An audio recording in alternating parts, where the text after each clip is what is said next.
آمرو آوار اور تلسمی بونا۔ آمرو آوار کی چالاکیوں اور جادوئی مثالوں کے قصے تو ہر کوئی جانتا ہے، مگر ایک رات اس کے نصیب میں ایک ایسا خوفناک واقعہ لکھا تھا جو اس نے کبھی سوچا بھی نہ تھا۔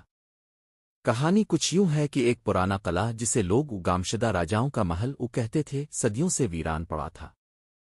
کہا جاتا تھا کہ اس قلعے میں ایک بونا قید ہے جسے طاقتور جادوگر نے تلسمی زنجیروں میں جکڑ کر رکھا ہے۔ وہ بونا عام بونا نہیں تھا بلکہ تلسمی بونا، جس کی ایک ہنسی زمین کو لرزا دیتی تھی اور جس کا غصہ پہاڑ توڑ دیتا تھا۔ آمرو آوار اپنی عیاریوں کے ساتھ قلعے کی جانب بڑھا۔ قلعے میں قدم رکھتے ہی ٹھنڈی ہوائیں اور بھیانک آوازیں گونجنے لگیں۔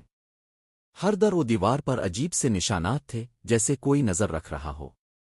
اچانک ایک بھاری آواز گونجی، کون ہے جو میرے تلسم کو توڑنے آیا ہے؟ یہ آواز تلسمی بونے کی تھی۔ وہ چھوٹا سا دکھائی دیتا تھا مگر اس کی آنکھیں خون کی طرح سرخ، دانت لوہے کے اور جسم پر سونے کے زنجیروں کی جکڑن۔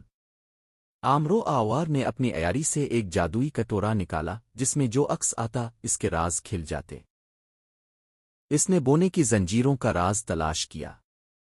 کٹورے میں دکھائی دیا کہ یہ زنجیریں صرف اس وقت ٹوٹ سکتی ہیں جب بونے کو اس کا کھویا ہوا تلسمی دل واپس ملے، جو ایک سیاجن چرا کر قلعے کی اندھیری سرنگوں میں چھپا چکا تھا۔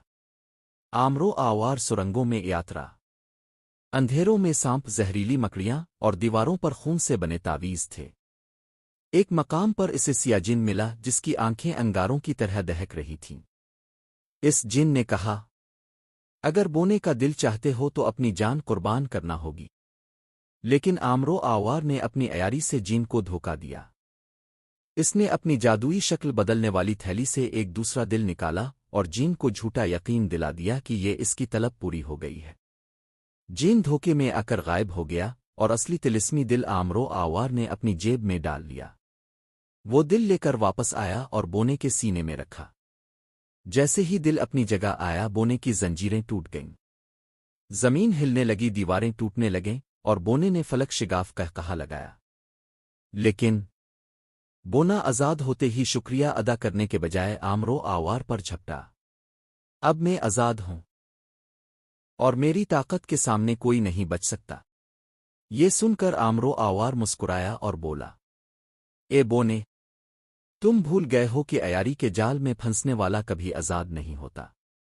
تمہارا دل جو تمہیں واپس ملا وہ اب میرے تلسم کے حصار میں ہے۔ بونا غصے سے دیوڑا مگر اس کے قدم زمین سے جکڑ گئے۔ یوں آمرو آوار نے اپنی عقل و عیاری سے ایک خوفناک بلا کو قابو کر لیا اور قلعے کے راز اپنے نام